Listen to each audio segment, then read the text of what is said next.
Eits, sebelum masuk ke dalam alur ceritanya, terlebih dahulu Mimin ingin menyampaikan sesuatu nih. Nah, kabar gembira bagi teman-teman yang ingin menonton novel genre salah paham yang berasal dari Novika.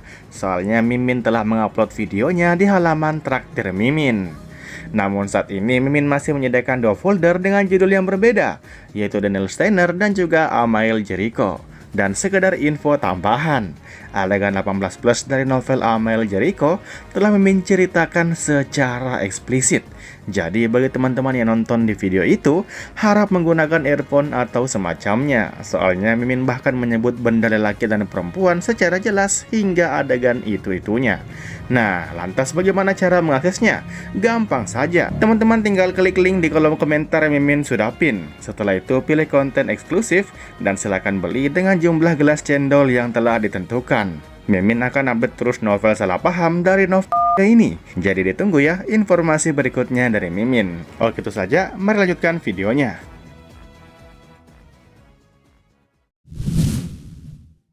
Setelah sesi pemanggilan oleh pihak pemerintah, Jiang Tianming kembali tanpa masalah berarti.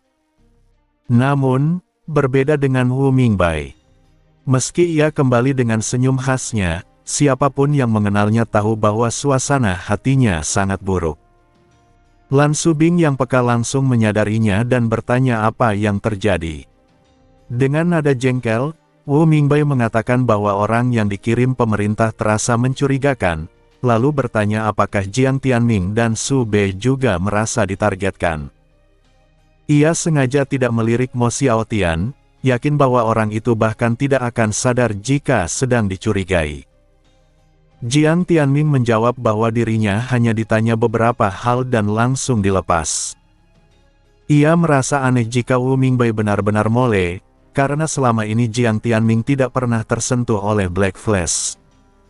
Su Bei juga mengatakan bahwa ia hanya ditanya satu pertanyaan. Mo Xiaotian, tanpa diminta, dengan polos mengaku mendapat 5 pertanyaan. Su Bei memperhatikan Mo Xiaotian dengan tatapan aneh. Semua orang baik-baik saja, kecuali Wu Mingbai, orang yang sebelumnya disentuh Mo Xiaotian. Ini menguatkan dugaan Su Bei bahwa Mo Xiaotian telah melakukan sesuatu. Namun, Su Bei tidak menganggap Mo Xiaotian sepenuhnya kejam. Meski telah dicuci otak Black Flash dan memiliki standar moral yang menyimpang, Mo Xiaotian masih menghargai rekan. Ia bahkan pernah meminta Black Flash memperlakukan Zhou Renji dengan baik. Dari sudut pandang Su Bei, Mo Xiaotian mungkin percaya bahwa Black Flash adalah organisasi terbaik, dan membawa orang lain masuk ke dalamnya adalah demi kebaikan mereka.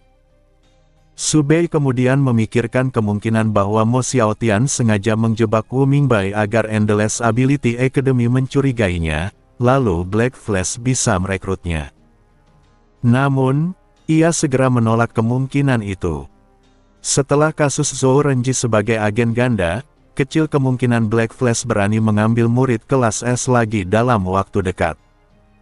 Jika hanya rencana itu, Mo Xiaotian seharusnya merasa bersalah. Namun, ekspresinya terlihat terlalu santai. Ini berarti tindakannya tidak membebaninya secara moral. Su Bei menyimpulkan bahwa Mo Xiaotian memiliki 2 jalan keluar, memastikan Wu Mingbai direkrut Black Flash, bahkan dengan cara paksa, atau memastikan Wu Mingbai dibersihkan dari tuduhan setelah Mo Xiaotian sendiri terungkap sebagai mole. Kedua kemungkinan ini bisa berjalan bersamaan. Su Bei yakin Mo Xiaotian akan benar-benar membelot. Alur cerita terlalu besar untuk sekadar tipuan, dan jika Mo Xiaotian terbongkar, Wu Mingbai pasti akan dibersihkan. Tidak masuk akal ada 2 mole di satu kelas elit berisi 15 orang. Dengan kesimpulan itu, Su Bei mulai mempertimbangkan menggunakan akun propet miliknya di forum. Ia memperkirakan alur mole ini akan selesai dalam 2 chapter. Jika ia memprediksi kelanjutannya dengan tepat, reputasi akunnya akan meningkat tanpa menarik perhatian langsung pada dirinya. Perhatian Su Bei kembali ke kelas. Saat si Zhao Hua bertanya apa sebenarnya tujuan pemanggilan guru tadi, suasana menjadi canggung. Sebelumnya, mereka tidak keberatan diperiksa, tetapi kini Wu Mingbai jelas dicurigai. Wu Mingbai sendiri memecah keheningan dengan belak-belakan mengatakan bahwa pemerintah sedang menyelidiki Mole dan kini mencurigainya.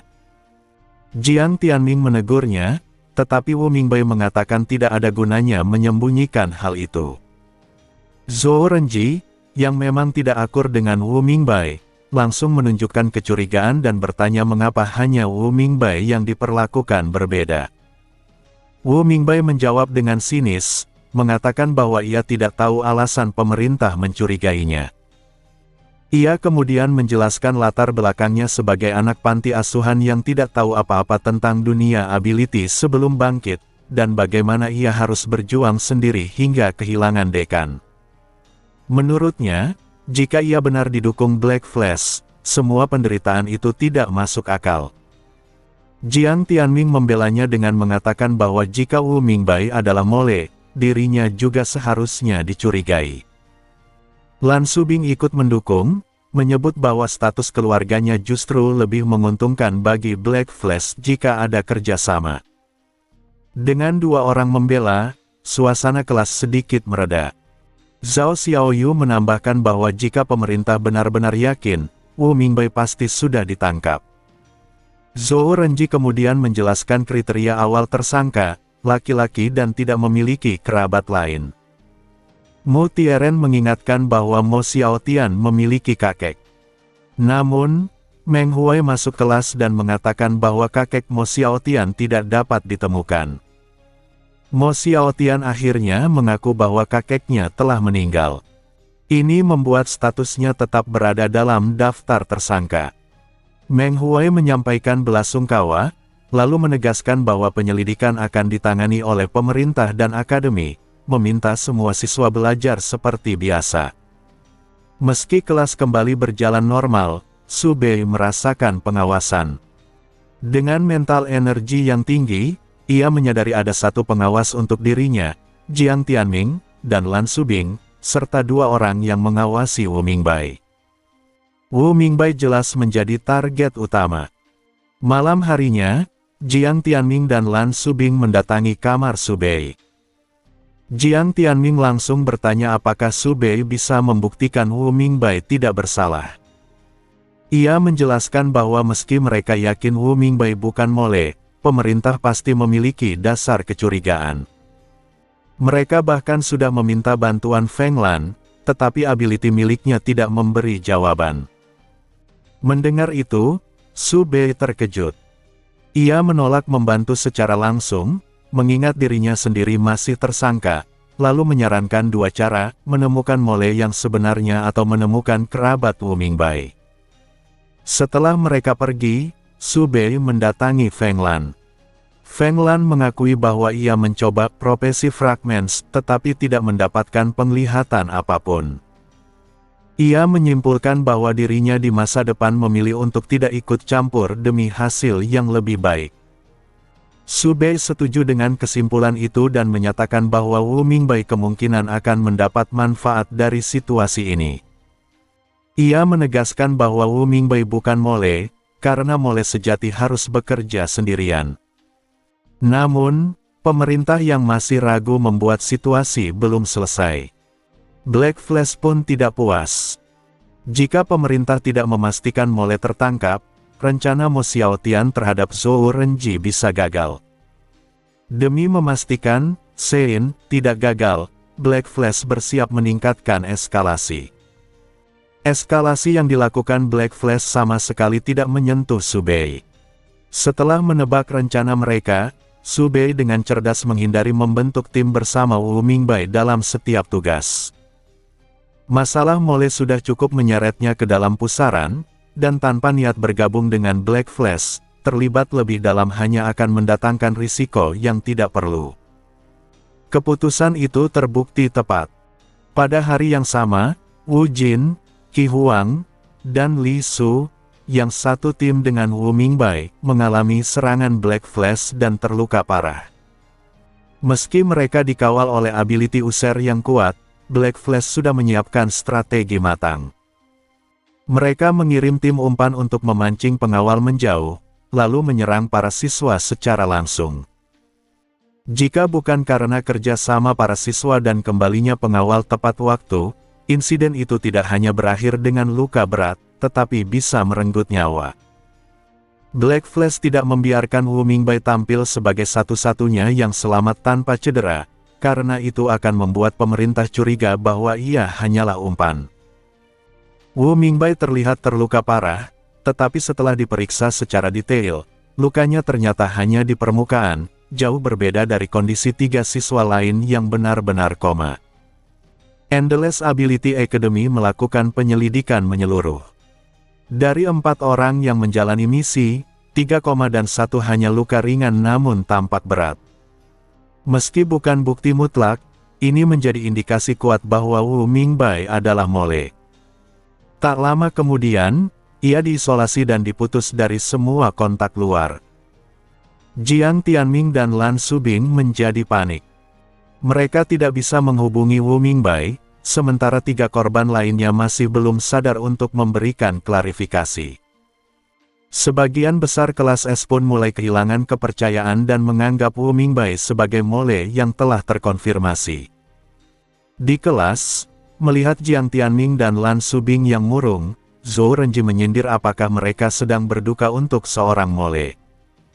Keduanya langsung membantah, menegaskan bahwa Wu Mingbai bukan mole. Zhou Renji mengejek keyakinan mereka. Menurutnya, jika Wu Mingbai bukan mole, mengapa ia selalu baik-baik saja? Ia menambahkan bahwa Wu Mingbai tidak pernah benar-benar dirugikan oleh Black Flash, bahkan justru memperoleh keuntungan besar, peningkatan besar pada elemen tanahnya, setelah dibawa ke laboratorium bawah tanah Black Flash. Ingatan itu memperkuat keyakinan banyak orang bahwa Wu Mingbai memang mole. Su Bei hanya menghela napas. Jika ia tidak mengetahui kebenaran, ia sendiri mungkin akan mempercayai logika Zhou Renji. Black Flash memilih Wu Mingbai sebagai kambing hitam dengan sangat cermat, latar belakangnya cocok, dan ini sekaligus membalas dendam atas penghancuran laboratorium mereka. Zhao Xiaoyu mencoba menghibur Jiang Tianming dan Lan Subing, mengatakan bahwa meski Wu Mingbai benar mole, ia tetap percaya keduanya bersih.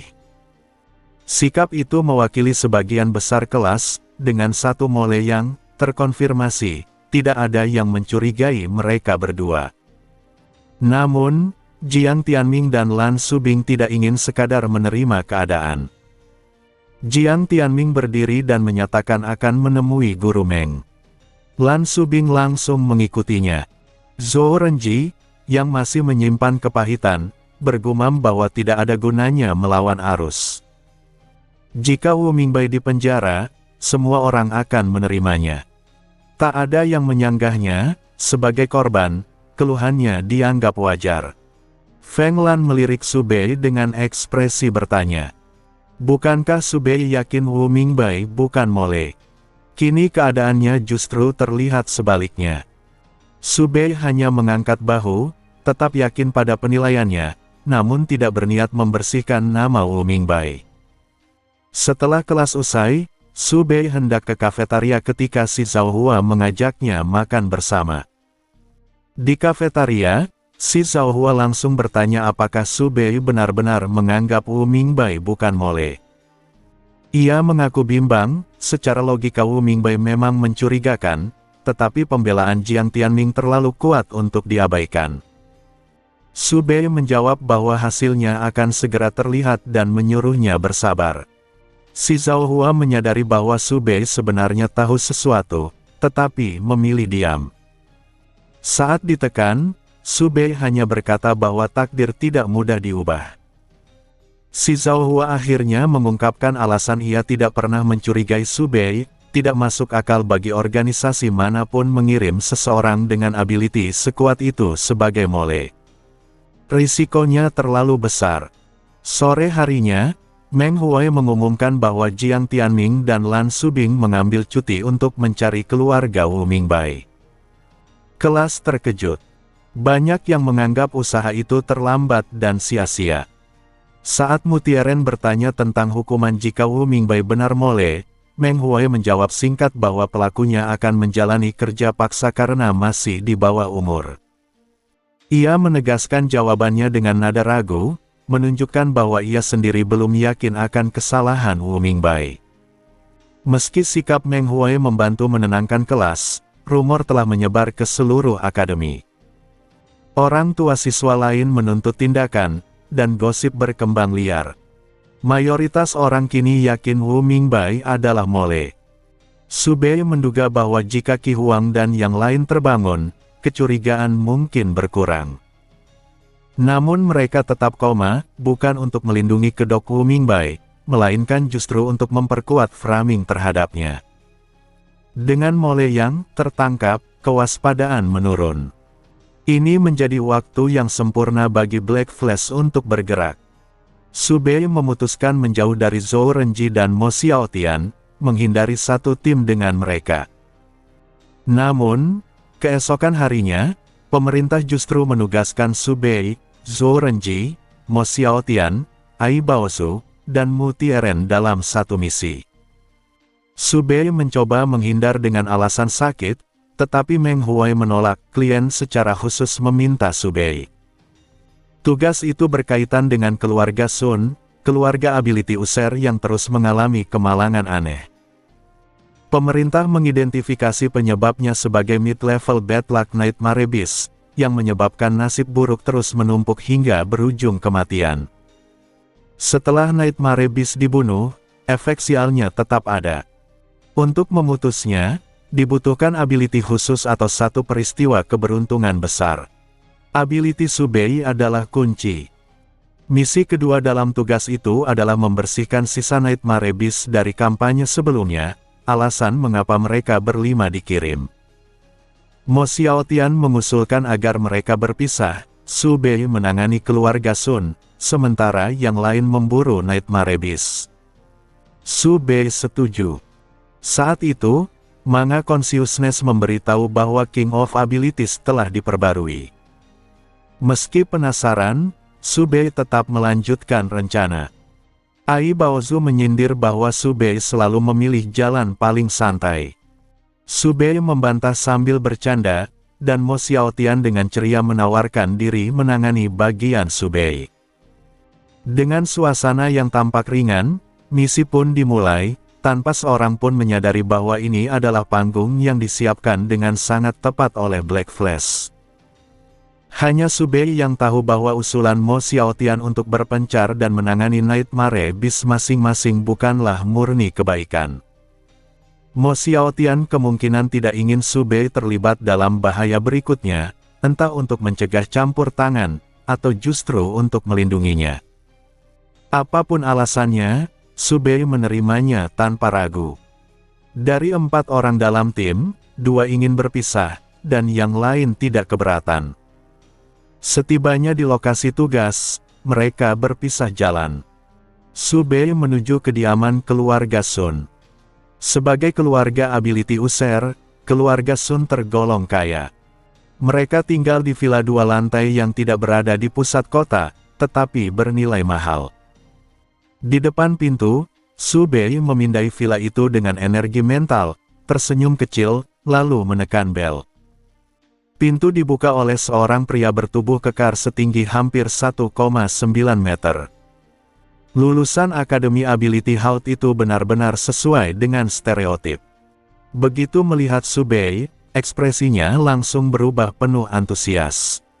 Dengan nada bersemangat yang bertolak belakang dengan penampilannya, ia mengaku sebagai penggemar dan meminta tanda tangan. Bahkan Su Bei yang biasanya percaya diri merasa canggung.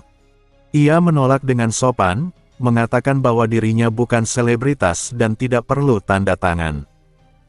Dalam dunia ability user, kehati-hatian adalah hal utama, ia tidak sembarangan meninggalkan jejak pribadi. Su Bei segera mengalihkan pembicaraan dan menanyakan apakah ia akan dipersilakan masuk. Pria itu, Sun Nan, segera mempersilakannya. Sambil berjalan menuju sofa, Sun Nan menjelaskan situasinya dengan jelas. Ia dan istrinya telah lama mengalami nasib buruk, bahkan dengan perlawanan energi mental. Berdasarkan data Bad Luck Nightmare Beast, mereka hanya memiliki waktu kurang dari seminggu sebelum kematian. Sun Nan juga menunjukkan pemahamannya tentang dunia kemampuan. Ia pernah melihat Su Bei di kompetisi 3 akademi dan mengetahui Destiny Gear.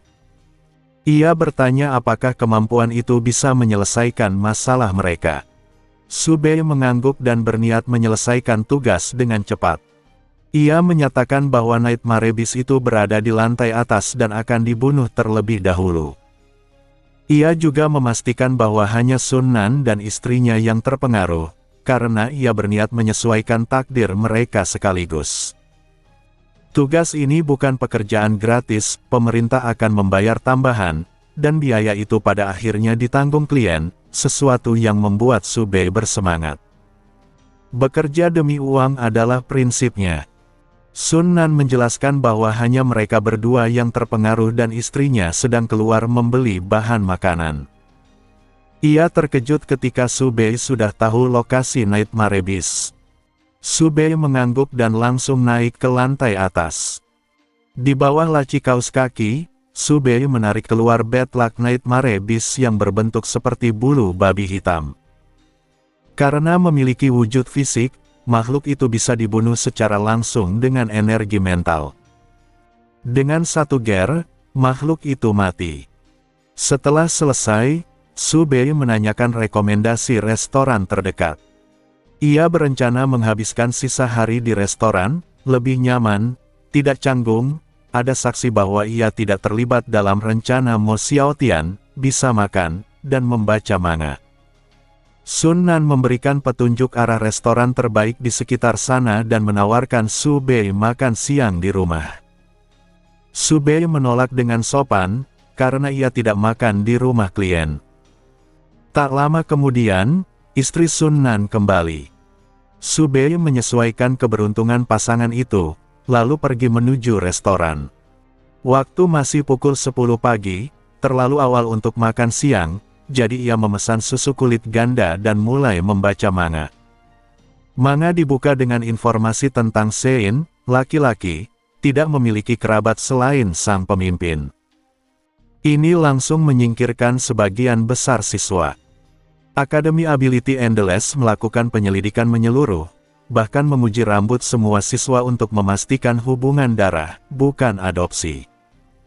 Daftar tersangka pun muncul, Su Bei, Jiang Tianming, Wu Mingbai, dan Mo Xiaotian, yang kakeknya telah meninggal dan tidak memiliki kerabat lain. Kolom komentar langsung meledak. Banyak yang yakin Su Bei adalah Sein. Ada yang membela Mo Xiaotian, ada yang merasa kasihan pada Jiang Tianming dan Wu Mingbai, dan ada pula yang mulai mencurigai Mo Xiaotian. Dengan ruang spekulasi yang semakin sempit, pembaca terbelah antara Su Bei dan Mo Xiaotian. Citra Mo Xiaotian yang protagonis, membuatnya tampak sebagai penyamaran sempurna, sementara Su Bei justru terlihat terlalu mencurigakan. Cerita berlanjut dengan pemerintah mengirim seorang ability user bertipe detektif. Semua interogasi digambarkan dari sudut pandangnya. Insiden Mo Xiaotian menjatuhkan pena dimasukkan bukan sebagai detail sampingan, melainkan sebagai foreshadowing, meski pembaca belum menyadarinya. Dalam persepsi sang detektif, para tersangka memiliki warna. Wu Mingbai berwarna merah, sementara yang lain hijau. Setelah Wu Mingbai pergi, detektif itu menyatakan bahwa kemampuan detektifnya mendeteksi emosi negatif yang sangat kuat pada Wu Mingbai, terutama saat nama Black Flash disebut. Komentar pembaca kembali meledak. Hampir tidak ada yang percaya Wu Mingbai adalah pengkhianat. Manga kemudian menampilkan sudut pandang Wu Mingbai, tekanan mental, rasa diawasi, jarak dari teman-teman, dan kecurigaan para guru. Semua itu memicu kegelisahan dan amarahnya, sementara Jiang Tianming dan Lan Subing khawatir akademi akan menjadikannya kambing hitam. Selanjutnya, Jiang Tianming meminta bantuan Su Bei. Penulis memanfaatkan kesempatan ini untuk menggambarkan Su Bei seolah jahat karena mengetahui siapa Sein sebenarnya tetapi tetap diam demi dramatisasi. Namun, citra Subei yang sejak awal abu-abu membuat pembaca tidak terlalu bereaksi negatif. Bahkan Subei sendiri tersenyum membaca komentar, persona yang ia bangun berhasil menurunkan ekspektasi. Cerita kembali ke alur utama. Wu Mingbai, Qi Huang, dan yang lain menjalani misi. Pengawal mereka dipancing pergi, lalu mereka diserang. Kabut biru menyelimuti area, menyebabkan kantuk berat. Mereka melawan dengan energi mental, tetapi kecuali Wu Mingbai, para penyerang meningkatkan serangan pada yang lain, berniat membunuh. Target utama adalah kematian. Luka berat hanya bonus. Kembalinya pengawal memaksa para penyerang mundur. Setelah aman, para siswa kehilangan kesadaran. Perbandingan serangan itu cukup jelas untuk menunjukkan bahwa Black Flash sengaja menjebak Wu Mingbai. Ekspresi Wu Jin di panel terakhir menunjukkan bahwa ia menyadari maksud mereka, tetapi ia sudah koma dan tidak bisa membersihkan nama Wu Mingbai. Subei melewati bagian penahanan Wu Mingbai dan Gossip Academy, langsung ke bagian Jiang Tianming dan Lan Subing yang mencari keluarga Wu Mingbai. Penekanan cerita membuat Subei penasaran akan identitas kerabatnya. Atas rekomendasi Meng Huai, mereka menemukan ability user bertipe Family Finder yang mampu melacak kerabat sedarah. Pemerintah sebelumnya menilai kemampuan ini tidak berguna karena hubungan keluarga Sein pasti disembunyikan. Namun Jiang Tianming dan Lan Subing yakin Wu Mingbai tidak bersalah dan tetap mencoba. Usaha mereka berhasil. Kerabat Wu Mingbai ditemukan di luar negeri, meski sulit dihubungi. Pemerintah tetap skeptis, menganggap kemungkinan rekayasa. Untuk memastikan, mereka pergi langsung ke luar negeri dan akhirnya menemukan keluarga Wu Mingbai, keluarga kerajaan-kerajaan Yafei. Melihat ini, Subei langsung menebak identitas Wu Mingbai. Tak heran Feng Lan tak bisa meramal apapun. Nasib buruk Wu Mingbai justru membawanya pada keberuntungan besar. Riset menunjukkan ciri keluarga kerajaan Yafei cocok dengannya. Negosiasi mengungkap kebenaran. Dalam perebutan tahta, ayah Wu Mingbai, kini raja, memiliki keunggulan karena telah memiliki anak. Untuk menjatuhkannya, rival menculik Wu Mingbai dan membuangnya ke negara jauh. Kini, keluarga kerajaan sangat gembira menemukan anak yang hilang dan ingin menjemputnya. Keluarga kerajaan tidak mungkin dipalsukan demi Black Flash. Ini membuktikan Wu Mingbai memiliki banyak kerabat dan tidak mungkin Sein. Karena jarak yang jauh, mereka harus kembali terlebih dahulu untuk melaporkan hasil ini ke akademi. Panel terakhir menunjukkan mereka naik pesawat pulang. Kolom komentar dipenuhi kegembiraan dan iri hati, kisah pangeran yang hilang. Bahkan Subei merasa iri. Jika ia punya keluarga kaya seperti itu, ia akan meninggalkan Akademi Endless tanpa ragu. Namun penulis jelas menginginkan kematiannya, sesuatu yang tidak akan ia terima. Subei memperkirakan mereka akan segera tiba dan penyelidikan akan dibuka kembali. Dengan Wu Mingbai dan Jiang Tianming bersih, tersangka tersisa hanya dirinya dan Mo Xiaotian. Ia berharap Mo Xiaotian bergerak cepat agar ia tidak perlu diinterogasi lagi, tetapi tetap menyiapkan langkah untuk melawan detektif karena ia tidak ingin keterkaitannya dengan takdir terbongkar. Setelah selesai membaca manga, Subei membuka forum. Diskusi tentang asal-usul Wu Mingbai mendominasi. Topik Sein hanya tersisa dua, Subei dan Mo Xiaotian. Ia membuka utas tentang dirinya dan melihat perdebatan sengit.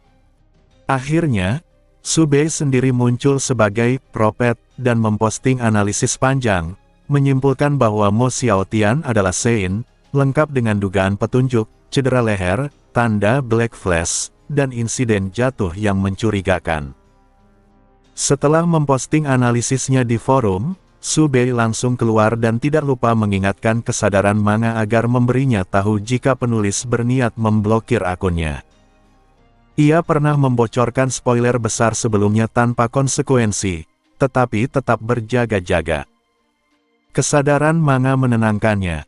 Penulis jarang memeriksa forum dan hanya meminta asisten mengumpulkan umpan balik terkait Subei. Selama Subei tidak secara eksplisit membahas dirinya sendiri, ia tidak akan menarik perhatian langsung. Lewat pukul 11 siang, Subei memesan makan siang. Rekomendasi Sun Nan terbukti tepat, mie jembatan di restoran itu sangat lezat, terutama kuahnya yang kaya rasa dari ayam tua. Di tengah makan, Zhou Renji menelepon, melaporkan bahwa mereka telah membersihkan satu gelombang Nightmare Abyss. Subei menolak bergabung, beralasan bahwa berurusan dengan manusia lebih rumit daripada dengan monster. Saat berbicara, ekspresinya berubah. Ia menyadari seseorang telah datang. Ia meminta Zhou Renji menyerahkan ponsel kepada Mo Xiaotian. Mo Xiaotian segera memahami maksud Subei. Ia menyiratkan bahwa orang yang muncul itu akan segera pergi. Subei mengerti, Black Flash mengirim seseorang untuk mengawasinya agar ia tidak mengganggu rencana Mo Xiaotian. Orang itu adalah Yelin. Ia duduk tenang di hadapan Subei, bahkan memesan dessert sambil menunggu. Percakapan mereka berlangsung santai, seperti obrolan guru dan murid lama, tanpa ketegangan. Yelin menggoda Subei agar bergabung dengan Black Flash, menjanjikan lebih banyak pertunjukan. Subei menolak dengan tegas. Ia tidak memberi celah sedikit pun, karena tahu penulis bisa memanfaatkan satu kalimat ambigu untuk menjebaknya. Yelin lalu menanyakan tentang Destiny. Subei menjelaskan bahwa Destiny bekerja bebas, seperti operator independen. Yelin menebak identitas Subei sebagai anggota Destiny dan mengaitkannya dengan insiden Space Lock. Ia mengira Subei mengambil Space Lock, bukan menyerahkannya, karena menganggap kekuatannya belum cukup. Subei tidak meluruskan kesalahpahaman itu. Subei lalu menanyakan kapan Mo Xiaotian akan bergerak. Ia sadar kelompok Jiang Tianming hampir tiba kembali ke akademi. Jika Mo Xiaotian tidak bertindak cepat, dengan dukungan teleportasi Lei Zhen, situasi akan segera tak terkendali. Yelin menyatakan Mo Xiaotian kemungkinan sudah mulai. Ia tidak khawatir karena Mo Xiaotian diperlengkapi banyak alat pelarian sebagai Saint Black Flash. Namun, jelas bahwa perlindungan itu tidak berlaku bagi anggota biasa. Yelin bersiap pergi ke lokasi. Subei ikut berdiri, menyatakan akan menonton pertunjukan. Ia tidak ingin benar-benar absen, karena itu justru akan mencurigakan. Yelin menyetujuinya dan membawa Subei ke lokasi dengan mobil. Cara mengemudi Yelin sangat ekstrim, membuat Subei hampir muntah. Yelin menganggap itu biasa dan menyebut Mo Xiaotian menyukai gaya mengemudinya. Mereka tiba di medan pertempuran terbuka. Kelompok Mo Xiaotian sedang bertarung dengan anggota Black Flash. Serangan elemen seperti petir dan api beterbangan. Mu Tieren dan timnya bukan lagi pemula, pengalaman setahun menghadapi misi berbahaya membuat mereka mampu menahan tekanan. Mereka telah memanggil bantuan akademi dan hanya perlu bertahan. Di tengah kekacauan, Mo Xiaotian perlahan memposisikan diri di belakang Zhou Renji, bergerak tidak wajar. Yelin menyatakan kekagumannya pada Zhou Renji. Subei setuju, pengkhianatannya mengejutkan banyak orang, tetapi tidak bagi teman masa kecilnya, si Zhao Hua dan Ai Baozu. Yelin menjelaskan bahwa Black Flash memburu Zhou Renji karena pengkhianatannya. Ia tidak bisa menunjukkan belas kasihan, karena jika ia berkhianat, ia akan bernasib sama, bahkan bisa diserang oleh adiknya sendiri yang telah dicuci otak. Sementara itu, Mo Xiaotian mulai mengganggu Zhou Renji secara diam-diam menggunakan kemampuan airnya. Serangan kecil namun berulang membuat keseimbangan pertarungan miring. Zhou Renji menyadari ada yang menyabotasenya. Mu Tieren dan Ai Baozu segera melindunginya dengan kemampuan pertahanan. Mo Xiaotian akhirnya masuk ke lingkaran, berniat membunuh Zhou Renji sendiri. Mu Tieren tiba-tiba menanyakan perban di leher Mo Xiaotian. Jawabannya terdengar wajar, tetapi memicu kecurigaan. Ai Baozu bercanda meminta Mo Xiaotian melepas perban, namun ia menolak dengan alasan belum terbiasa. Mu Tieren, yang mengenal Mo Xiaotian lebih baik, bertindak cepat. Ia merobek perban itu dan memperlihatkan tanda petir hitam, simbol Black Flash. Pada saat yang sama, Mo Xiaotian menusukkan belati beracun ke pinggang Zhou Renji. Ia gagal mengenai leher karena ditabrak Mu Tieren. Meski begitu, luka itu serius. Mu Tieren mengenali tanda tersebut. Ia langsung menyadari bahwa Wu Mingbai dijebak dan Mo Xiaotian adalah Sein yang sebenarnya. Zhou Renji menatap Mo Xiaotian dengan tidak percaya. Ia tidak pernah mencurigainya. Ai Baozu dan Mu Tieren sama-sama terguncang. Kebodohan Mo Xiaotian ternyata bukan sandiwara. Mo Xiaotian mengakui identitasnya tanpa emosi, menyatakan bahwa pengkhianatan terhadap organisasi tidak bisa dimaafkan. Ucapannya terdengar tulus dan terdistorsi oleh doktrin. Su Bei menyimpulkan bahwa Mo Xiaotian telah dicuci otak. Yelin membenarkan, ia dibesarkan dengan loyalitas mutlak pada organisasi, seperti adiknya sendiri. Su Bei bertanya bagaimana Mo Xiaotian bisa menyembunyikannya selama ini. Yelin menjelaskan bahwa sebelum menyusup, Mo Xiaotian dihipnosis oleh Gong Yuzi. Setiap informasi terkait identitas Sein akan terkunci, dan siapapun yang mengetahui kebenaran itu akan dibunuh olehnya secara naluriah. Su Bei menatap langit dan menyadari bahwa bantuan telah tiba. Titik-titik hitam kecil muncul dan membesar dengan cepat. Para ability user dari Endless Ability Academy datang sebagai pasukan pendukung. Yelin memahami situasinya. Jika Mo Xiaotian tidak segera pergi, bahkan dengan banyak item pelarian, ia mungkin tidak bisa kabur dengan aman. Ia percaya pada kekuatan racun yang digunakan Mo Xiaotian pada Zhou Renji. Tanpa ragu, Yelin melompat keluar, menghancurkan Gorgeous Domain milik Ai Baozu, meraih Mo Xiaotian, dan memerintahkannya untuk pergi. Mo Xiaotian berhenti menahan Mu Tieren, mengaktifkan sebuah item, dan menghilang bersama Yelin. Sesaat kemudian, tim pendukung tiba. Ai Baozu yang panik menarik tubuh Zhou Renji yang sudah berwajah ungu dan berteriak meminta pertolongan. Cahaya putih samar menyelimuti Zhou Renji, item pertahanannya bekerja, menahan nyawanya. Namun Ai Baozu tahu itu berarti kondisinya sangat kritis dan membutuhkan perawatan segera. Kapten tim pendukung langsung memerintahkan anggota tercepat untuk membawa Zhou Renji kembali ke akademi.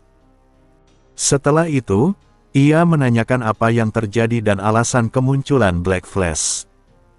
Sebelum Mu Tieren menjawab, Kapten menerima panggilan. Wajahnya mengeras saat ia bertanya tentang keberadaan Mo Xiaotian. Mu Tieren dengan pahit menjelaskan bahwa Mo Xiaotian adalah anggota Black Flash dalam serangan tersebut, dan penyebab luka Zhou Renji. Ia juga menyebutkan bahwa Mo Xiaotian melarikan diri bersama mantan guru, Yelin. Kapten terdiam, lalu teringat bahwa seharusnya ada 5 orang dalam tim. Ia bertanya tentang 1 orang yang hilang. Su Bei muncul dari balik batu, tidak berniat bersembunyi karena ia tahu penyelidikan besar akan dilakukan dan persembunyian tidak ada gunanya. Ai Baozu terkejut melihat Su Bei. Su Bei menjelaskan bahwa ia datang bersama Yelin, yang ditugaskan untuk memastikan ia tidak ikut campur. Pernyataan itu terdengar masuk akal, mengingat nilai strategis Su Bei di mata Black Flash. Tanpa banyak bicara, Kapten membawa mereka kembali ke akademi.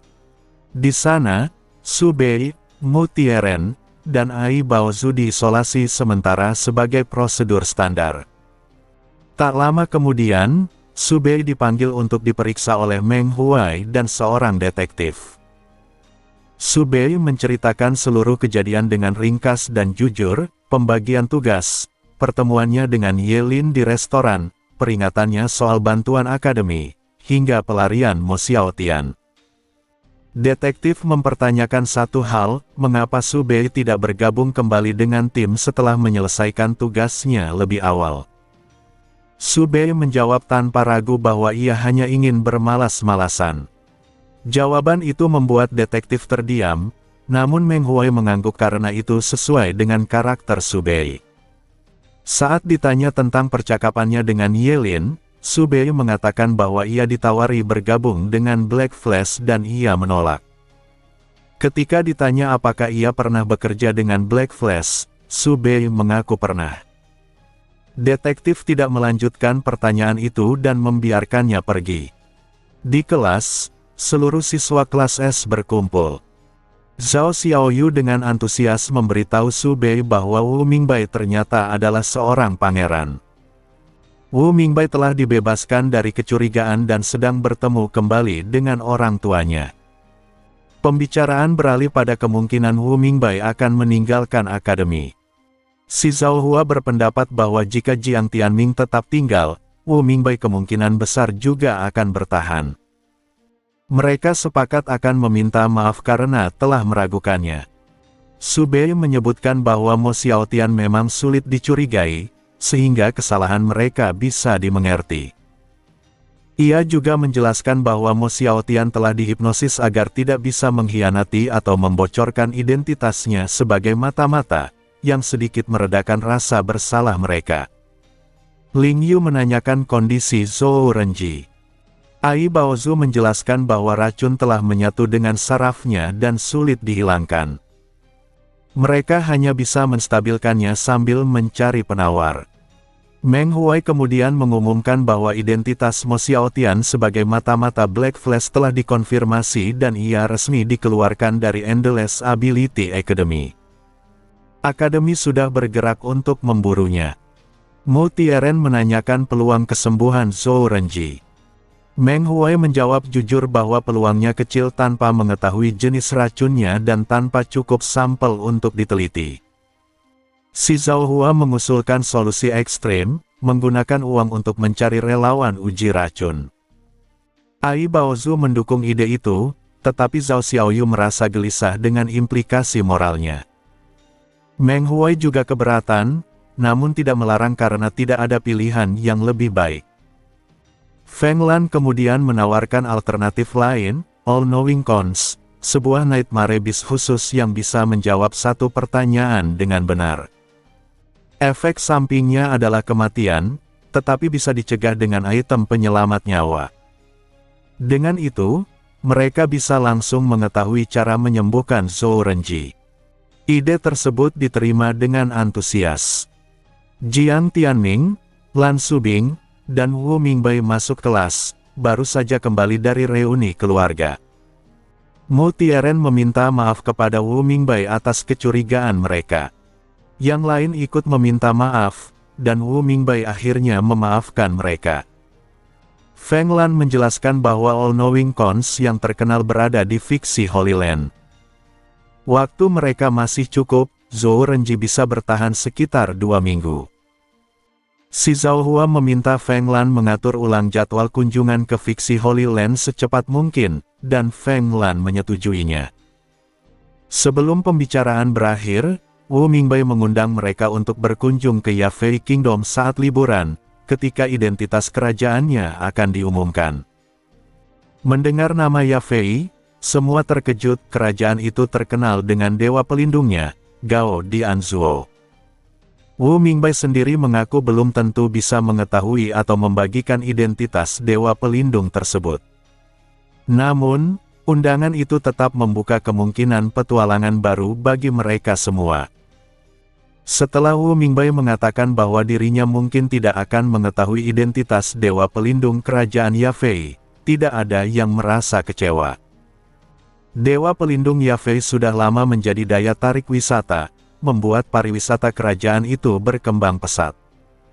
Bahkan tanpa mengetahui identitas dewa tersebut, perjalanan ke Yafei tetap menarik. Prioritas utama mereka tetap menuju fiksi Holy Land untuk menggunakan All-Knowing Cons demi mencari cara menyembuhkan Zhou Renji. Feng Lan bergerak cepat dan keesokan harinya melaporkan bahwa fiksi Holy Land menyetujui permintaan mereka. Jadwal kunjungan ditetapkan pada hari Rabu. Sebenarnya hanya satu orang yang dibutuhkan untuk mengajukan satu pertanyaan kepada All-Knowing Cons. Namun karena ini adalah kesalahan pihak akademi, diputuskan bahwa seluruh kelompok akan pergi bersama, dengan semua biaya ditanggung akademi. Fiksi Holy Land bukan tempat wisata gratis.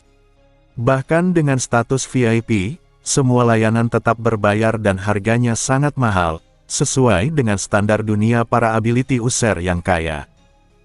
Selain biaya makan dan penginapan, berbagai aktivitas juga berharga tinggi. Aktivitas termurah saja dimulai dari 100.000, sementara aktivitas khusus VIP jauh lebih mahal. Bagi kelompok si Zhao Hua, pengeluaran jutaan bukan masalah. Namun bagi siswa lain, meski sudah sering menyelesaikan misi, biaya di fiksi tetap terasa berat. Jika ingin menikmati semua fasilitas, mereka mungkin harus meminjam uang dari si Zhao Hua. Karena seluruh biaya ditanggung akademi, semua langsung setuju untuk ikut. Selain gratis, mereka juga bisa melewatkan 1 minggu kelas. Bahkan Su Bei, yang sebenarnya tidak tertarik pada penyelamatan Zhou Renji, tetap ikut serta.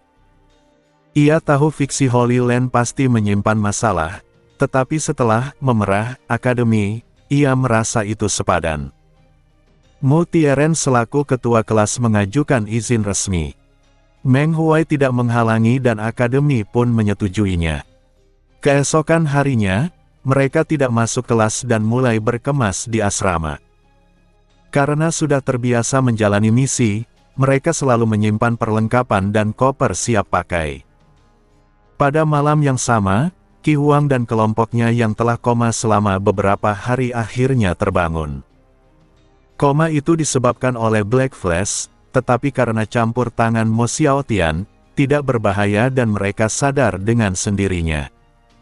Mendengar apa yang terjadi selama mereka tidak sadar, mereka merasa seperti tertidur selama bertahun-tahun. Mo Xiaotian ternyata adalah mata-mata, Wu Mingbai adalah pangeran, dan seluruh kelas akan pergi ke fiksi Holy Land. Lan Subing berkomentar bahwa kehidupan sekolah memang selalu kacau ketika seseorang sedang izin. Su Bei setuju, mengingat pengalamannya sendiri saat izin 2 hari dan kembali ke kampus yang sudah pindah lokasi. Kejutan terbesar tetaplah fakta bahwa Mo Xiaotian adalah pengkhianat. Jika bukan karena semua orang, termasuk Mu Tieren, meyakinkan mereka, hal itu terdengar seperti lelucon. Li Su, yang selama ini tidak menyukai kedekatan Wu Mingbai dengan Jiang Tianming, sempat merasa kecewa karena Wu Mingbai ternyata tidak bersalah. Namun kenyataan bahwa Mo Xiaotian adalah mata-mata membuat rasa itu mereda. Qi Huang dan yang lain meminta maaf kepada Wu Mingbai. Karena ia telah memaafkan yang lain, ia juga tidak mempermasalahkan mereka. Li Su bertanya apakah mereka masih bisa ikut ke fiksi Holy Land. Si Zhao Hua menolak, karena fiksi tidak menerima tambahan peserta mendadak. Tempat itu terlalu diminati dan kunjungan mereka sudah memanfaatkan status VIP secara maksimal. Rabu pun tiba.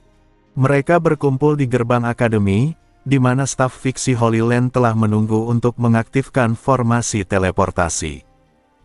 Formasi itu bisa dipasang di mana saja dan langsung mengirim mereka ke pulau fiksi. Lei Zhen berbincang akrab dengan staf. Sebelumnya, ia pernah menemukan cacat dalam formasi mereka menggunakan ability Arai memperbaikinya, dan sebagai imbalan mendapat status VIP permanen. Formasi diaktifkan, cahaya putih menyelimuti mereka, dan semua menghilang. Pada saat yang sama, Manga Consciousness memberikan notifikasi bahwa King of Abilities telah diperbarui. Setelah teleportasi, Su Bei cepat menyesuaikan diri.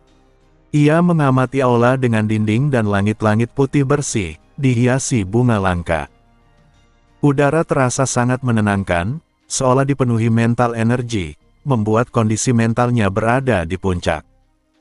Para staf berjubah putih telah menunggu. Seorang biarawati bertubuh sedikit gemuk menyambut mereka dengan sopan dan membagikan hadiah masuk, peta fiksi Holy Land, panduan wisata, kunci hotel, dan kartu identitas. Ia menekankan agar kartu identitas selalu dibawa dan dipindai sebelum mengikuti aktivitas. Kartu itu juga memiliki fungsi lain yang dijelaskan dalam panduan. Lencana identitas berbeda warna. Subei dan para VIP mendapat lencana emas, sementara yang lain perunggu, yang menentukan perlakuan di dalam fiksi. Setelah itu, mereka dipersilakan menjelajah bebas selama 5 hari. Si Zhao kemudian menanyakan biaya penggunaan All Knowing Cons. Biarawati menjelaskan syaratnya, status VIP atau rekomendasi VIP, item penangkal kematian, dan item senilai 1 miliar yang telah dinilai ahli. Si Zhao menyatakan akan mempersiapkannya. Mengumpulkan item senilai 1 miliar butuh waktu, tetapi dengan dukungan beberapa keluarga besar, itu bukan masalah besar. Mereka menuju hotel, check-in dengan memindai kartu identitas, dan masing-masing mendapat kamar sendiri. Subei, sebagai VIP, memperoleh suite mewah di lantai teratas. Di kamarnya, Subei akhirnya membuka manga. Cerita berfokus pada Mo Xiaotian dan Zhou Renji.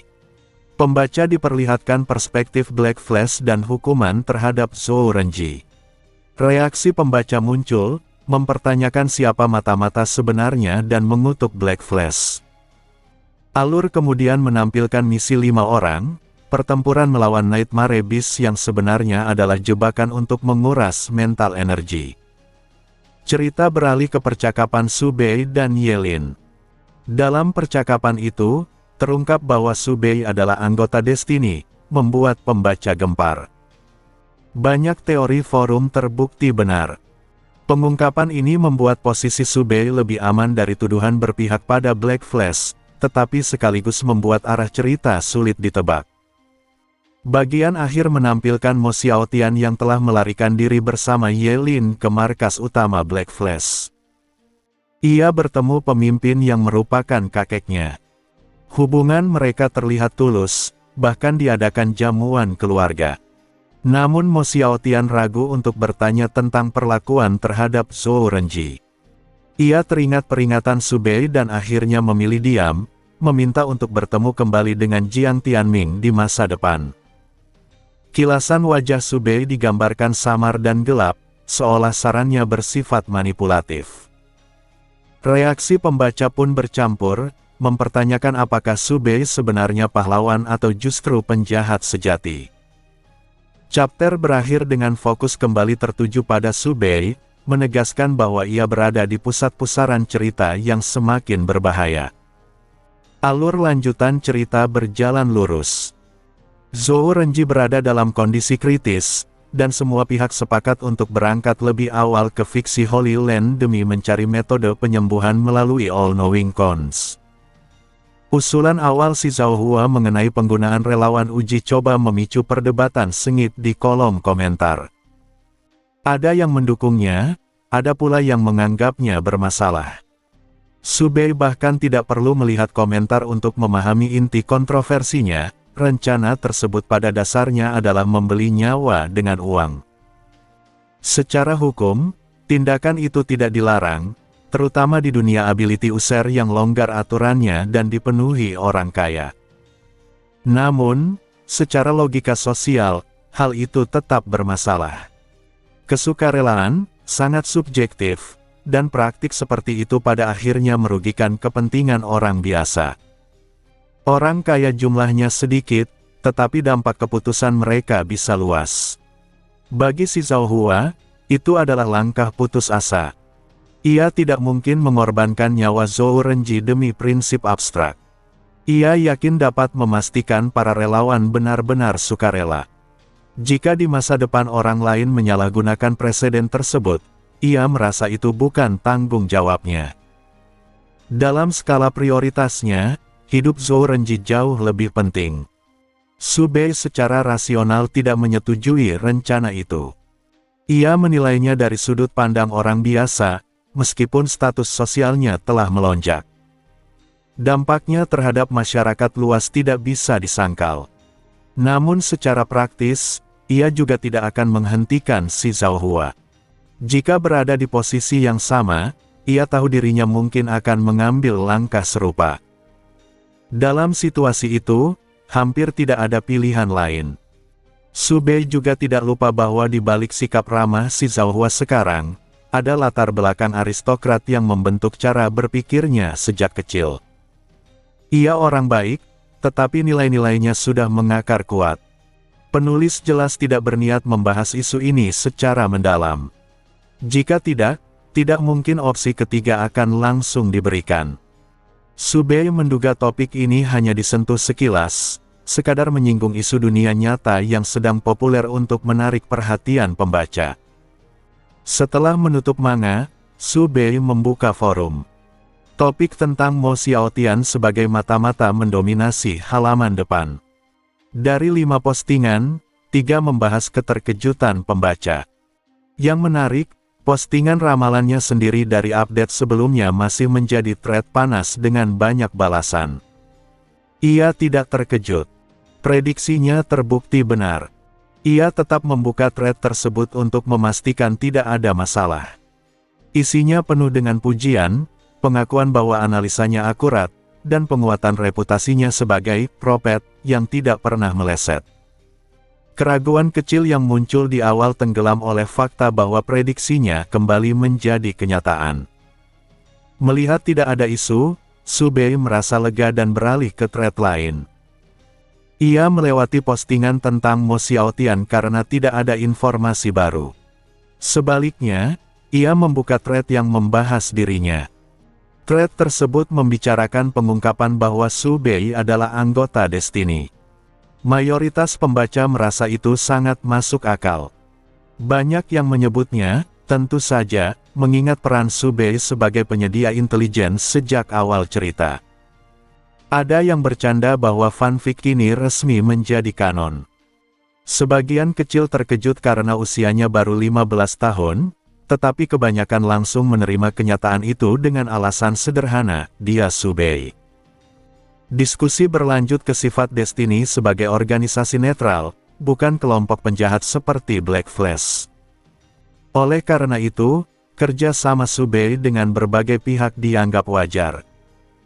Bahkan fakta bahwa Black Flash mengetahui identitas Destiny Su Bei juga dinilai normal. Spekulasi muncul bahwa Su Bei bukan sekadar penyedia informasi, tetapi juga aktif menjalankan misi Destiny. Beberapa menduga ia sengaja menyembunyikan identitas Mo Xiaotian demi menonton drama berkembang. Namun secara keseluruhan, status Destiny Su Bei tidak mengubah citranya di mata pembaca. Mereka menerimanya secara alami, tanpa penolakan berarti. Setelah itu, Su Bei membuka salah satu thread reaksi penggemar Mo Xiaotian. Isinya penuh keterkejutan, kesedihan, tawa histeris, dan penerimaan bertahap. Banyak penggemar awalnya hancur, tetapi perlahan menyadari bahwa kepribadian Mo Xiaotian tidak berubah, hanya posisinya saja. Beberapa berhenti menyukainya, tetapi penggemar baru juga bermunculan karena kontras karakternya sebagai matahari di kegelapan. Popularitas Mo Xiaotian sempat turun, tetapi tidak runtuh. Bahkan Black Flash justru mendapat lonjakan penggemar baru. Selesai membaca manga dan forum, Su Bei kembali fokus pada dunia nyata. Ia memeriksa peta fiksi Holy Land, yang menandai proyek-proyek dengan warna berbeda sesuai tingkat akses. Dengan lencana emas, Su Bei memiliki akses ke semua proyek. Ada 10 proyek dan 5 hari. 2 proyek per hari masih realistis. Ia menyusun rute dan keluar dari kamar. Ia tidak berniat mengajak yang lain. Mayoritas dari mereka adalah kelompok protagonis yang cenderung memicu masalah. Tujuan Su Bei hanya meningkatkan kekuatan melalui proyek, bukan terlibat dalam kekacauan. Namun, niat menghindari orang lain tidak berarti orang lain akan menghindarinya. Saat keluar, ia bertemu si Zhao di koridor. Kamar mereka bersebelahan. Si Zhao mengajaknya pergi bersama. Secara praktis, orang dengan tingkat akses sama sebaiknya berkelompok. Dari 6 VIP, Jiang Tianming dan 2 rekannya sudah membentuk satu kelompok. Si Zhao tidak ingin sendirian. Su Bei langsung menyadari masalahnya. Jika ia pergi berdua dengan si Zhao, Feng Lan akan sendirian. Mengingat bakat Feng Lan dalam, terlibat masalah, itu berbahaya. Namun jika tidak ingin Feng Lan sendirian, Su Bei harus ikut bertiga, bertentangan dengan keinginannya untuk bergerak solo. Si Zhao memahami situasi, menolak kemungkinan itu. Ia menegaskan bahwa mereka bertiga akan pergi bersama.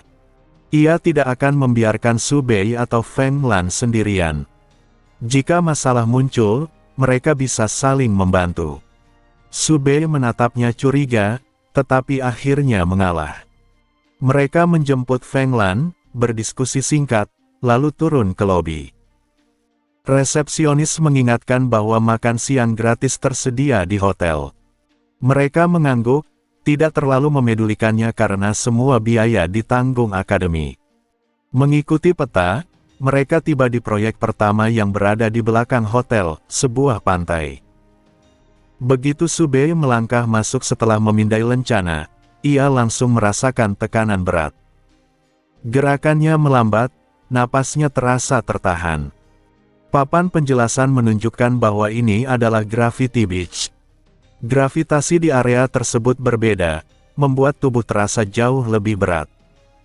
Tempat itu dirancang untuk melatih fisik. Jika seseorang berlatih cukup lama di sana, tubuhnya akan terasa ringan ketika kembali ke lingkungan normal. Karena pengunjung tidak bisa tinggal lama, digunakan item percepatan waktu, membuat 1 jam di dalam setara dengan 3 jam di luar, sehingga efek pelatihan menjadi jauh lebih efisien. Fasilitas medan gravitasi fiksi memang tidak sepenuhnya efektif untuk melatih pengunjung jangka pendek, tetapi cukup memberi pengalaman berharga agar tubuh dapat beradaptasi dengan perbedaan gravitasi. Pengaturan medan gravitasi sendiri bukan hal sulit bagi para ability user, bahkan Endless Ability Academy juga memilikinya. Keistimewaan medan gravitasi fiksi terletak pada pembentukannya yang alami, sesuatu yang jauh lebih langka dibandingkan buatan. Di akademi, ruang gravitasi hanya diperuntukkan bagi siswa tahun kedua ke atas. Meng Huai pernah menjelaskan bahwa tulang siswa tahun pertama masih terlalu rapuh untuk menahan tekanan gravitasi tinggi, dengan risiko cedera serius. Karena sulit menyeimbangkan intensitas, siswa tahun pertama dikecualikan. Namun, untuk penggunaan sekali saja, terlebih mereka sudah mendekati tahun kedua, masih dianggap aman. Karena itu, Su Bei, Feng Lan, dan si Zhao masuk tanpa ragu. Pantai medan gravitasi itu tidak sepi, tetapi juga tidak ramai. Fiksi membatasi jumlah pengunjung bukan demi eksklusivitas, melainkan untuk mencegah kepadatan berlebih. Seorang staf memimpin pelatihan dasar. Ketiganya saling bertukar pandang, lalu berdiri di barisan belakang dan mengikuti instruksi. Gerakan yang biasanya mudah terasa asing di bawah pengaruh gravitasi berbeda, menguras stamina lebih cepat. Masalah utama bukan stamina, melainkan keseimbangan. Tubuh mereka telah beradaptasi dengan gravitasi normal, sehingga perubahan mendadak membuat gerakan terasa janggal. Berdiri masih bisa, tetapi bergerak menjadi jauh lebih sulit. Bahkan Su Bei yang memiliki kondisi fisik unggul sempat kesulitan di awal. Namun fondasi tubuhnya yang kuat membuatnya tidak terlihat terlalu canggung. Banyak orang lain tidak seberuntung itu, tersandung dan terjatuh sering terjadi. Karena hampir semua mengalami hal serupa, suasananya justru terasa lucu. Pelatih, yang sudah terbiasa dengan pemandangan ini, tetap profesional dan memimpin latihan dengan serius. Su Bei menyadari tawa yang terdengar dari luar sebelumnya berasal dari kekacauan saat mereka belum masuk. Kini, kecuali dirinya, hampir semua orang, termasuk Feng Lan dan si Zhao Hua, terlihat berantakan. Meski begitu, ketiganya beradaptasi cukup cepat, hanya tersandung pada gerakan yang lebih rumit dan sebagian besar mampu mengikuti ritme. Bagi si Zhao Hua, kesalahan kecil itu sulit ditoleransi. Setelah kembali tersandung, ia dengan kesal bertanya apakah tidak ada trik khusus untuk menghadapi gravitasi. Jika benar-benar harus menguasainya lewat latihan, waktu singkat mereka di sini terasa sia-sia. Feng Lan menunjuk Su Bei dan menyuruhnya bertanya. Su Bei juga sempat tersandung, tetapi tidak peduli soal harga diri dan hanya menahan tanpa keluhan. Setelah penyesuaian awal, gerakannya menjadi alami, hampir menyerupai pelatih. Kecepatan adaptasinya di medan gravitasi pertama terasa tidak wajar. Si Zhao Hua akhirnya menatap Su Bei dengan harapan. Su Bei mencoba mengangkat bahu, tetapi otot punggungnya terasa kaku. Ia menyerah dan menjelaskan bahwa berlatih dengan beban di tubuh terasa mirip dengan latihan medan gravitasi. Dulu ia sering melatih anggota tubuh dan dadanya dengan beban untuk meniru efek tersebut. Meski sudah lama tidak melakukannya, fondasi latihannya masih tersisa. Metode itu jelas tidak bisa ditiru dalam waktu singkat. Si Zhao Hua pun lesu dan sempat berpikir untuk pergi, tetapi melihat orang lain yang kondisinya lebih buruk tetap bertahan, ia tidak bisa mundur begitu saja.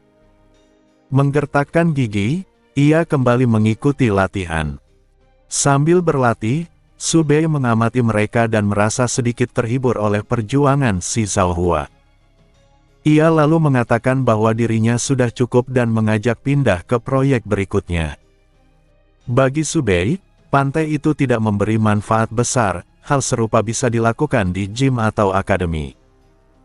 Medan alami memang lebih lembut, tetapi hasil nyata tetap membutuhkan latihan jangka panjang, dan ia tidak ingin membuang waktu. Si Zhao Hua langsung setuju dengan penuh semangat, lalu buru-buru menambahkan alasan bahwa pantai itu memang tidak terlalu membantu. Su Bei dan Feng Lan memahami sikapnya dan tidak menyinggungnya.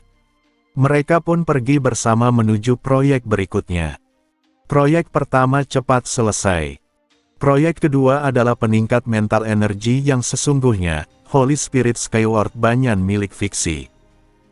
Dengan bermeditasi atau menggunakan ability sambil menyentuh batangnya, mental energi dapat diperkuat. Peningkatannya terbatas, jika tidak, fiksi tidak akan mampu melindunginya, dan berbasis persentase dari mental energi yang dilepaskan, sekitar 0,1%. Angka itu kecil, tetapi bagi pengguna dengan mental energi tinggi seperti Su Bei, bahkan 0,01% sangat berarti. Feng Lan dan si Zhao Hua memilih melewatkannya karena mental energi mereka belum mencapai puncak. Menggunakannya sekarang dianggap pemborosan. Mereka berniat menunggu usia pertengahan 20-an. Banyak pengunjung lain tetap mengikuti semua proyek karena jarang datang ke fiksi. Su Bei memutuskan ikut. Mental energinya tinggi berkat forum, bukan pertumbuhan alami. Meski tidak cacat, peningkatannya sangat sulit tanpa pengalaman nyata. Ability-nya pun serupa, didapat dari forum, dengan kreativitas yang masih tertinggal. Mental energi tidak bisa terus ditingkatkan lewat forum, dan lonjakan mendadak akan sulit dijelaskan. Kesempatan langka berbasis persentase ini tidak mungkin ia lewatkan. Di lokasi, mereka tertegun melihat banyan raksasa, satu pohon yang terasa seperti hutan. Akar-akar besar menjulang seperti pilar, kanopi lebat menutupi langit, dan kicauan burung bergema dari dedaunan. Yang paling mencolok adalah bintik-bintik cahaya hijau melayang di udara, mental energi bercampur elemen kayu yang termaterialisasi, inti dari efek banyan. Beberapa orang duduk bersila dengan tangan menyentuh batang. Saat mereka melepaskan mental energi, cahaya hijau berkumpul dan menyelimuti tubuh mereka. Intensitas cahaya berbeda-beda, bergantung pada jumlah mental energi yang dilepaskan. Subei memilih tempat, duduk bersila, dan perlahan melepaskan mental energi tanpa bantuan Ger. Ia menjaga ritme agar tidak kehabisan tenaga dan pingsan. Seorang wanita menasihatinya agar menunggu sampai mental energinya lebih tinggi, tetapi Subei dengan sopan menjawab bahwa sekarang adalah waktu terbaik baginya. Seorang pria botak menggerutu kasar tentang anak-anak bodoh yang dikirim ke sini. Subei menanggapi dengan tenang bahwa orang tuanya sudah meninggal. Pria itu langsung terdiam, wajahnya memerah, dan meminta maaf. Suasana kembali hening. Waktu berlalu, dan orang-orang menyadari kejanggalan, Subei belum keluar. Aturan menyebutkan bahwa pemulihan mental energi tidak dihitung, dan cahaya hijau tidak bisa dibohongi. Namun Subei bersinar semakin terang, seolah menjadi bola cahaya hijau. Mental energinya yang besar pulih cepat bahkan saat terus dilepaskan, membuat pemandangan itu terasa tidak masuk akal. Seorang remaja belum 18 tahun melampaui orang dewasa berusia 30-an. Di luar, Feng Lan dan si Zhao Hua menunggu. Seorang wanita bertanya tentang Subei, heran dengan lamanya ia bertahan. Si Zhao Hua menjawab singkat bahwa mental energi Subei memang tinggi. Sebelum Subei keluar, keributan terjadi. Dua staf penjaga proyek bertarung, lalu konflik itu meluas menjadi perkelahian kelompok. Pengunjung panik dan melarikan diri karena ability mereka berbahaya. Banyak yang ragu ikut campur, menduga ini masalah internal fiksi. Di tengah kekacauan itu, Subei muncul dan menyarankan agar mereka ikut campur. Jika keributan internal ini merugikan wisatawan, ia mempertanyakan kompensasi apa yang bisa diperoleh, dan jika mereka membantu menghentikan konflik demi mencegah kerugian lebih besar, imbalan apa yang layak mereka terima. Ucapan Subei membuat para pengunjung lain berpikir. Jika pedagang biasa saja memberi kompensasi ketika pelanggan terganggu, maka fiksi, organisasi besar dan terkenal, pasti akan melakukan hal yang sama. Mereka tidak menginginkan banyak, satu kali kunjungan gratis tambahan saja sudah cukup. Tatapan para ability user berubah. Yang mereka lihat bukan lagi pertarungan, melainkan keuntungan. Si Zhao Hua menatap Subei dengan curiga dan bertanya mengapa ia justru mendorong orang-orang untuk ikut campur. Menurutnya, Subei seharusnya menikmati kekacauan, bukan menghentikannya. Subei menjawab sambil tersenyum bahwa ia ingin tahu alasan di balik pertarungan itu. Jika perkelahian dibiarkan sampai fiksi turun tangan, para penjaga akan langsung disingkirkan dan tidak ada kesempatan menggali informasi. Seperti orang lain, Subei juga merasakan bahwa konflik ini bukan ledakan emosi sesaat, melainkan dendam lama. Ia memikirkan siapa sebenarnya dua pihak yang bertikai. Di permukaan memang dua kelompok penjaga, tetapi menurut informasi Destiny, penjaga proyek fiksi selalu dirotasi dan jarang bekerja lama bersama. Sulit membayangkan mereka memiliki kebencian kolektif sedalam itu. Artinya, pihak yang bertikai kemungkinan bukan hanya para penjaga ini, melainkan faksi-faksi yang lebih besar di dalam fiksi. Dari sudut pandang cerita manga, meski tujuan mereka ke fiksi adalah mencari cara menyelamatkan Zhou Renji, 5 hari di sana jelas tidak akan tenang. Keributan ini terasa seperti awal plot. Karena kejadian ini tiba-tiba dan tidak tercatat dalam pengetahuannya, Subei perlu mengumpulkan informasi sebelum situasi memburuk, agar bisa bersiap meski tidak memahami semuanya. Ia tidak berniat menghentikan pertarungan sendiri karena risikonya terlalu besar. Ia hanya memancing ability user lain untuk bertindak, dengan iming-iming kompensasi dari fiksi. Ia juga menyadari bahwa meski mental energinya meningkat setelah Banyan, ia belum mampu mengendalikan perubahan nasib dalam skala besar. Meski demikian, peningkatan 0,1% dari mental energi yang sudah tinggi membuat suasana hatinya tetap baik di tengah potensi masalah. Feng Lan bertanya tajam apakah Subei telah melihat sesuatu lewat ramalan. Subei mengangguk lalu menggeleng, menghindari penjelasan detail. Ia tidak benar-benar meramal, tetapi ia tahu masalah akan datang. Bagi Feng Lan dan si Zhao Hua, itu sudah cukup. Jika Subei bertindak karena firasat semacam itu, mereka akan mengikutinya. Orang-orang yang tersisa memang cukup kuat. Tidak lama kemudian, pertarungan berhasil diredam.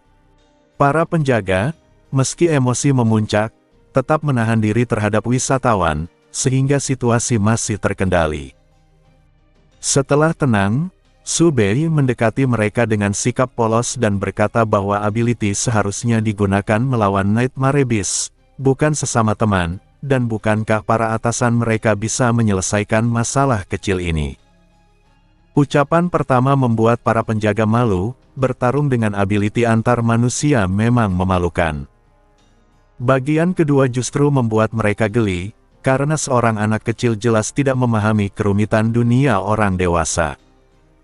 Seorang wanita berambut kuncir tinggi bernama Lin Qi, sambil memegangi pipinya yang memar, tersenyum pahit dan berkata bahwa para atasan mereka juga memiliki konflik yang sama. Hal itu menegaskan dugaan Subei, masalah ini bukan hanya di tingkat penjaga. Seorang penjaga lain langsung menegurnya karena terlalu banyak bicara, tetapi Lin Qi hanya meminta maaf seadanya, menunjukkan bahwa ia tidak terlalu peduli soal rahasia. Di mata Subei, itu menjadikannya target informasi yang sempurna. Subei kembali ke si Zhao Hua dan Feng Lan seolah hanya mengobrol. Si Zhao Hua ragu apakah itu saja, karena tampaknya tidak ada hasil nyata. Subei memberi isyarat agar bersabar. Mereka sudah menyelesaikan semua proyek hari itu, jadi menunggu bukan masalah. Para penjaga kembali ke pos masing-masing dan berpura-pura rukun. Setelah emosi mereda, rasa takut muncul, bertarung saat bertugas dan dihentikan oleh wisatawan bisa berujung hukuman, denda, atau dibawa ke enforcement hall fiksi yang terkenal kejam. Mereka berharap para wisatawan tidak melapor. Saat keadaan sepi, Subei mendekati Lin Qi di sudut yang tenang dan berpura-pura meminta petunjuk ke proyek berikutnya. Lin Qi langsung tahu maksudnya dan menebak bahwa ia ingin tahu lebih banyak soal pertarungan. Subei tidak menyangkal. Lin Qi setuju bercerita dengan syarat namanya tidak disebut. Si Zhao Hua sempat khawatir ia meninggalkan pos, tetapi Lin Qi hanya berdalih ke kamar mandi. Di tempat terpencil, Lin Qi menjelaskan bahwa konflik ini sudah berlangsung bertahun-tahun dan melibatkan bukan hanya staf, melainkan sebagian besar penduduk pulau. Ada dua kubu, kaum konservatif yang ingin mempertahankan fiksi apa adanya, dan kaum radikal yang merasa bahwa dengan sumber daya dan asal-usul ability, fiksi seharusnya memimpin seluruh dunia ability user. Ia menjelaskan asal-usul fiksi sebagai tempat jatuhnya meteor yang memicu lahirnya ability user dan Nightmare Beast, serta mengubah tanah dan tumbuhan di sekitarnya. Feng Lan bertanya mengapa itu belum cukup, bukankah fiksi sudah menjadi tanah suci ability user? Si Zhao Hua menyela bahwa jawabannya sederhana, keserakahan. Sebagian orang tidak puas hanya menjadi titik suci, mereka ingin kekuasaan, bahkan dengan cara-cara kotor. Lin Qi mengangguk dan tanpa sengaja menyebut metode licik, lalu cepat-cepat menutupinya dengan tawa. Ketiganya saling bertukar pandang, menyadari ada sesuatu yang lebih dalam. Subei bertanya mengapa ia mau menceritakan ini pada orang luar. Lin Qi menjawab dengan santai bahwa siapapun yang cukup peka untuk bertanya pasti bisa menemukan jawabannya sendiri, jadi tidak perlu disembunyikan. Mereka pun berpisah dan pergi makan siang. Sambil menunggu makanan, si Zhao Hua menyimpulkan bahwa jika rencana radikal hanya soal ambisi biasa, Lin Qi pasti akan menutupinya. Fakta bahwa ia berbicara terbuka berarti rencana itu kemungkinan menyangkut nyawa manusia atau Nightmare Beast, dua hal yang benar-benar bisa merusak reputasi fiksi. Si Zhao Hua menyatakan mereka tidak bisa mengabaikannya. Subei mengingatkan bahwa orang-orang lain yang tahu memilih tidak menyelidiki karena tanpa bukti, mereka tidak punya posisi apapun. Si Zhao Hua setuju, tetapi justru menyimpulkan bahwa mereka harus mencari bukti terlebih dahulu. Su Bei terdiam, merasa cara berpikir itu terlalu mirip Mo Xiaotian. Pembicaraan beralih sebentar ke Mo Xiaotian dan Zhou Renji, lalu kembali ke fiksi. Feng Lan menegaskan bahwa ramalannya menunjukkan perjalanan ini memang diperlukan. Ia memutuskan untuk menyelidiki. Si Zhao Hua pun ikut. Su Bei dengan terang-terangan memilih tidak terlibat langsung, hanya mendukung dari jauh demi keselamatannya sendiri. Si Zhao Hua dan Feng Lan menerima sikap itu. Mereka mulai menyusun rencana. Feng Lan berniat bertemu pimpinan fiksi dengan dalih menyesuaikan kerjasama. Si Zhao Hua mengingatkan risikonya, lalu mengusulkan agar kerjasama itu dibawa atas nama keluarga Si, dengan Feng Lan sebagai penghubung. Rencana yang disusun Si Zhao Hua dan Feng Lan dinilai solid. Keluarga Si memang cukup berpengaruh di wilayah lokal, meski tidak terlalu dikenal secara global. Dengan memanfaatkan koneksi keluarga Feng, mereka memiliki alasan wajar untuk membuka pembicaraan kerja sama dengan fiksi. Jika negosiasi gagal, tidak ada kerugian berarti. Tujuan utama mereka hanyalah memancing reaksi dan menggali informasi. Melihat rencana itu disepakati dengan cepat, Su Bei menyelesaikan makannya dan menyatakan akan pergi.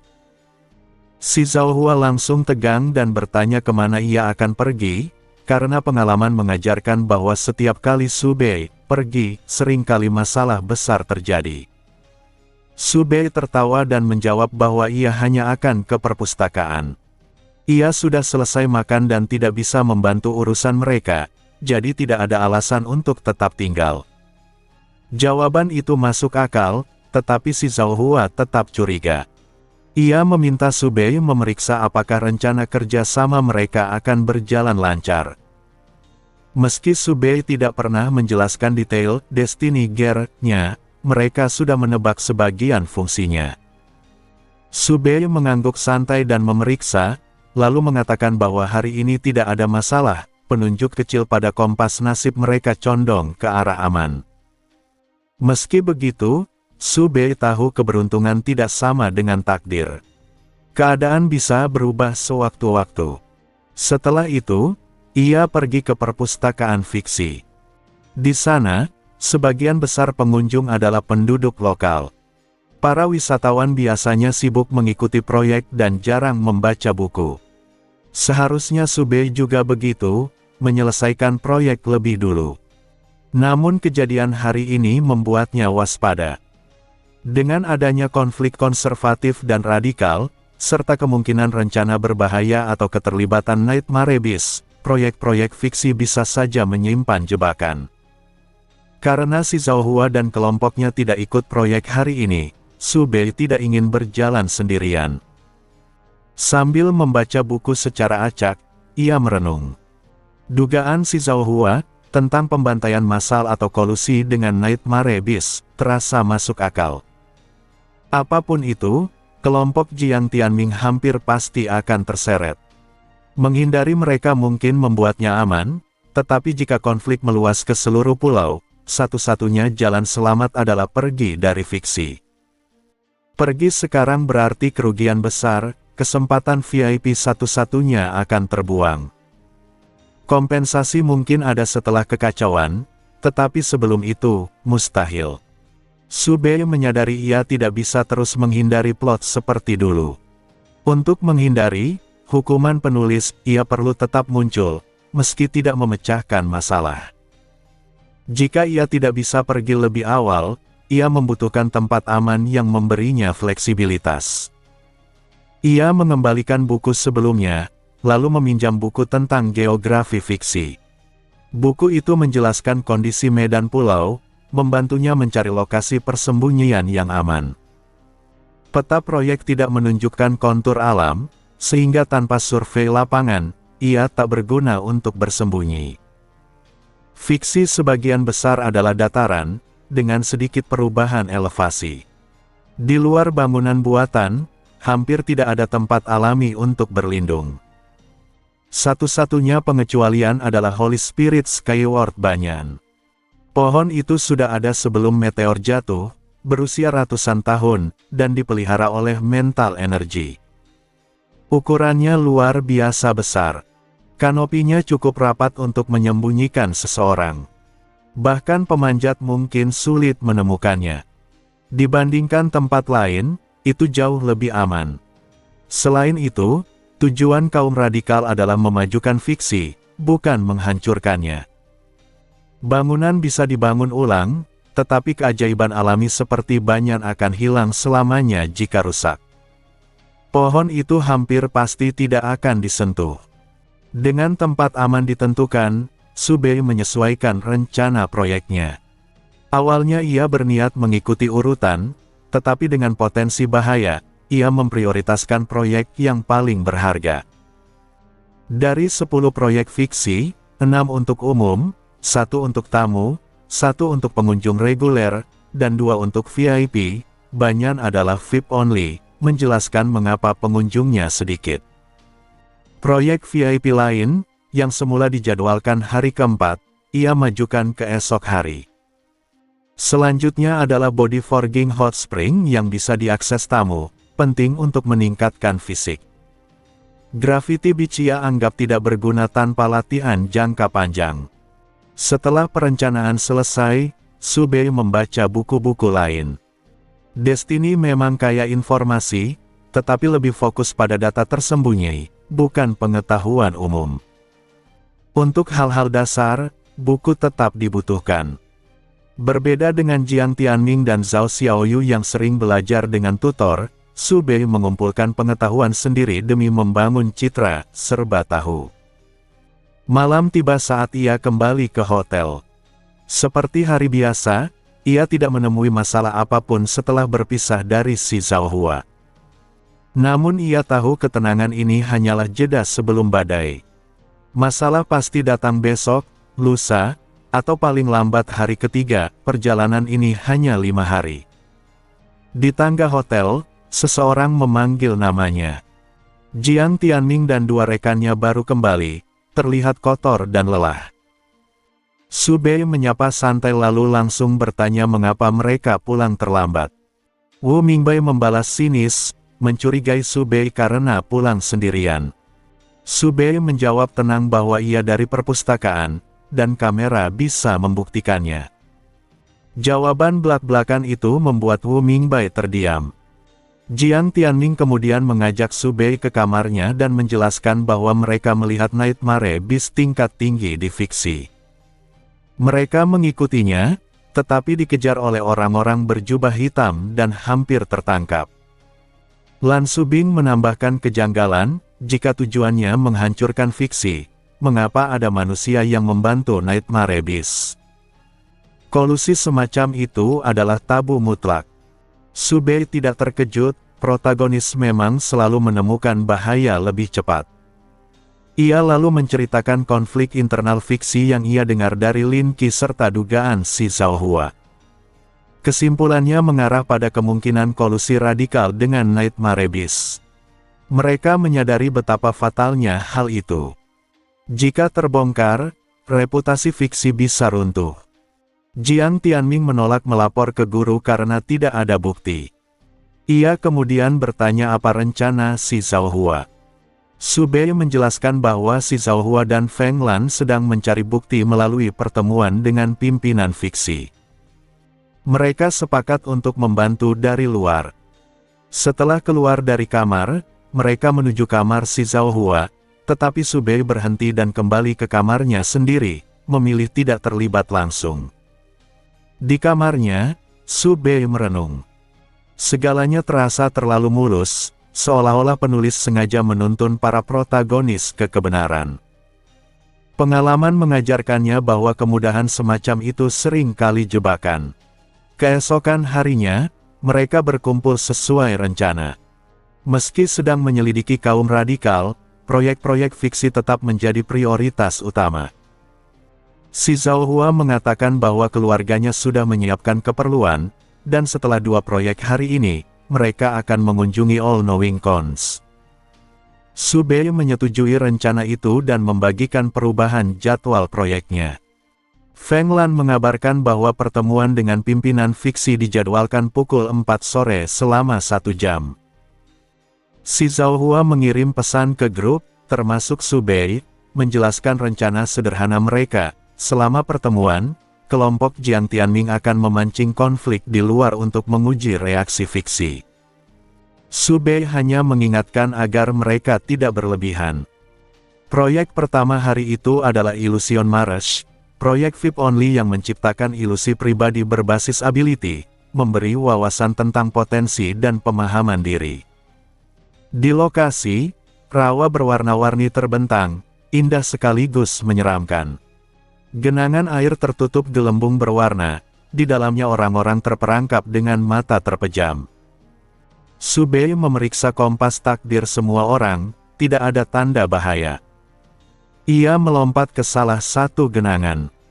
Gelembung langsung menutupinya. Ia tidak merasa sesak, hanya mengantuk, dan membiarkan dirinya hanyut dalam kesadaran. 2 jam kemudian, gelembung itu pecah, dan Subei terbangun perlahan, mengedipkan mata untuk mengusir rasa kabur di kepalanya.